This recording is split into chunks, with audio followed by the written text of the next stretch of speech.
Memai tai iš tiesų gana populiarus žanras internete, ypač socialiniuose tinkluose, naudojant įvairiausius nuotraukas ar video formatus, perteikti gana trumpą aiškią žinutę ir tai yra gana universalu, kadangi tai suprantama iš esmės visom kalbom.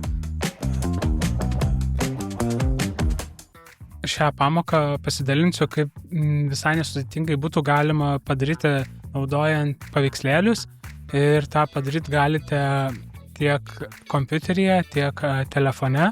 Jums tai reikės nueiti į Google, suvesti image flip ir atsidaryti patį pirmą pasirinkimą image create and share awesome images.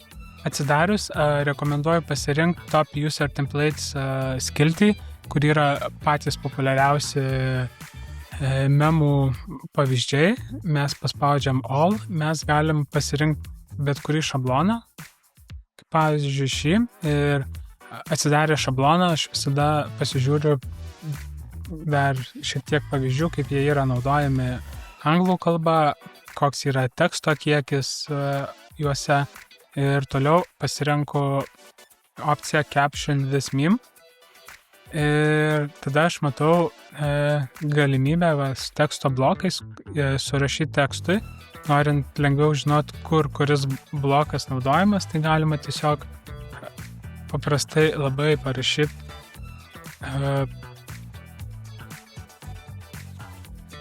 raides tam, kad galėčiau lengviau žinoti, kur kas atsiras. Tai tarkim, čia galėtų būti tokios mokiniai.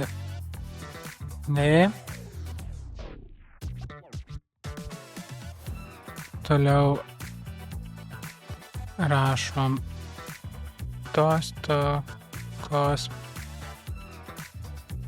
mokiniai rugsėjo 1.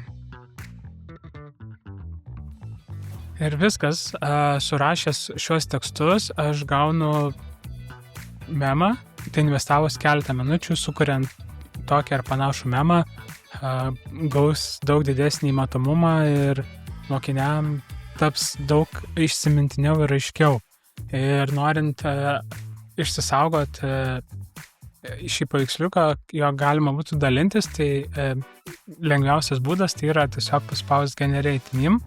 Ir kai atsidarys šis langas, tai galima dešinį mygtuką ant paveiksliuko ir paspaust Save Image As ir pasirinkti vietą, kur išsisaugot, ir jį išsisaugosit.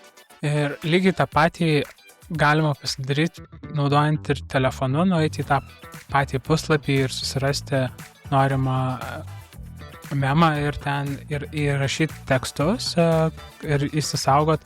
Aš naudočiau print screen funkciją ir iškarpyčiau kraštus, kiek man reikia, ir tiesiog juo dalintis. Tai mano rekomendacija tiesiog pabandyti išbandyti šią funkciją. Aprašyme paliksiu nuorodą, kur galite rasti puslapį arba tiesiog Google'ai suvesti image flip ir tikrai rasite šį variantą. Ir jeigu norite daugiau patarimų, kaip įdomiau pasiruošti pamokom, ką galima pritaikyti, tai sekite mano kanalą ir planuoju kelt daugiau epizodų ir susitiksim kitame epizode. Iki.